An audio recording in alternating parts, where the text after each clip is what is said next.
কি সমস্যা? হ্যাঁ, কি সমস্যা? মেয়ে মানুষ বাইকের পিছনে বসেছে বললে কি তুমি বিমানের পাইলট হয়ে গেছো? আজব ব্যাপার করলাম কি আমি? কি করছো বুঝতে পারতেছো না? আমার মতন সুন্দরী মেয়ে তোমার পিছনে বসে ইচ্ছা করে এখন টাচ লাগার জন্য ব্রেক করেছো।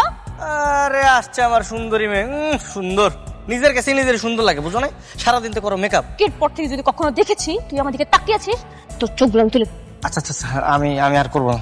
আমি আগেই জানতাম তুই একটা ঝামেলার লোক, আর আজকে আমার একটা ঝামেলা হবেই হবে, এই জন্য আসতে চাইনি। তাকিয়ে আছিস কেন? বাইক স্টার্ট কর।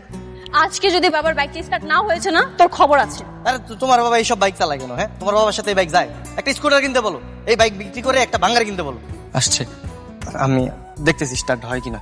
আচ্ছা এক কাজ করো, আমি আজকে ক্লাস করবো না, তুমি আমাকে একটু রেস্টুরেন্টে নিয়ে যাবা, আমার ফ্রেন্ড ওখানে ওয়েট করছে। আচ্ছা চলো।